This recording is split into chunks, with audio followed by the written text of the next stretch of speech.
Good morning, it's Phoenix Amore. So, wanting to kind of encompass some of the things that I've been touching on writing, now that you guys have understood some of the way that I said I have to kind of compartmentalize some of the things that I am picking up intuitively. When I showed you how people naturally have a tendency to want to twist discernment to fit their agenda, I can dive into how all this is connected when you start talking about how people are actually depressed now, right?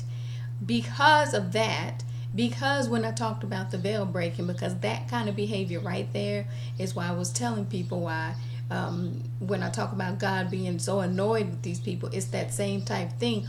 We're even taking religion and trying to fit it into a political agenda. Can you imagine why God would be ready to go completely off? So when you talk about no protection, this is where you look at the weather. I ended the blog last night with that link, right, to that article, because some people have been smart enough to follow what I've really been saying and saying, no, this is some real deep stuff. It very much so is, because it is a weapon. Depression is a weapon. The weather, right? Floods. That article is talking about people now having mental health issues, PTSD, anxiety. All that stuff is very real. So if there is a possibility that someone who is speaking on a religious level is saying, I'm trying to tell you why the floods are happening, as opposed to their little agenda with climate change, and I'm not going to argue with people about that kind of stuff, giving a new perspective and being able to show you how some things, quote unquote, happened when I was saying them as far as rain and all that kind of stuff.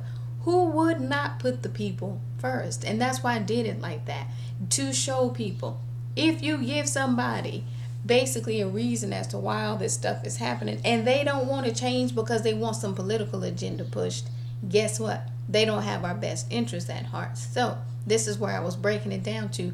Some politicians are seeing it for what it is and saying, no, we have a job to serve the people. You have the other politicians that have been in it too long, where they're connected to a lot of corruption. So the veil has broken. And so now you have basically what we'll call a crap fest. So people are slingshotting crap and all this stuff at each other. The people are sitting there looking, going, okay, this is some crazy stuff. Now you invited social media into the mix, right? Now you got Twitter wars and all that. And that's why I said, you think the veil was not going to break? It was going to break. So when I broke it down, now get into talking to the women, okay? If you had some politicians twist what I said, just like that, to fit their agenda, do you now understand why when I get intuitive feelings about certain things, like the Wonder Woman movie, when for some reason I didn't turn backflips about it? I'm about girl power, woman power to a degree when it doesn't exclude men. And I said that a long time ago. So to me, when it became something that got taken to like, oh, Wonder Woman is now connected to Planned Parenthood, yeah, that's too much for me. And so now you see the irony, like attracts like in some capacity, when you see, oh dang, the true history behind the creator of Wonder Woman was a man who basically, not necessarily forced his wife, but gave her an ultimatum that he wanted another woman. So when you stop and look at all this stuff, you guys had still been getting hoodwinked, and you're joining these causes before you know history. And that's all I was saying to people. You have Planned Parenthood, who basically was, guess what, created to eradicate quote unquote lower class of people. And then you have Wonder Woman, who was created by this guy who felt like he should have more than one woman. Okay, so where am I going with this? When you start talking about mind and body and spirit, okay, when I talked about these connections, and you have all these people that have 3 and 4 women, or even 3 or 4 men, and you're sleeping around, you are exchanging energy. So understanding why people are a little bit more quirky nowadays is because a lot of that has become more of the norm again, where it's like, oh yeah, that's just how it's supposed to be. Just where I was saying why some of the traditional aspect of things had to come back in to balance that out.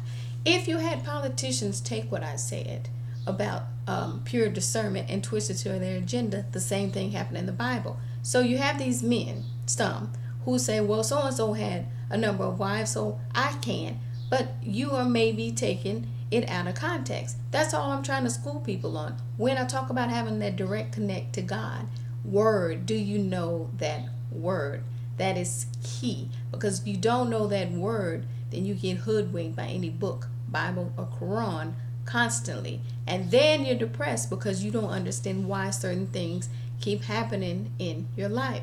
So, again, going back to the fact of the matter is, people have gone so far away from tradition, the veil broke. So now you have floods. Now you have depression, not just because the ideology in life is jacked up right now, because even the people that are supposed to have our best interests are jacked up right now.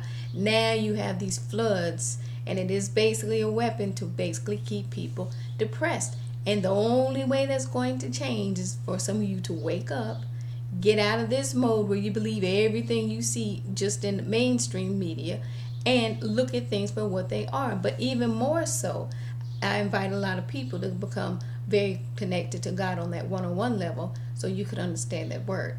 You guys take care.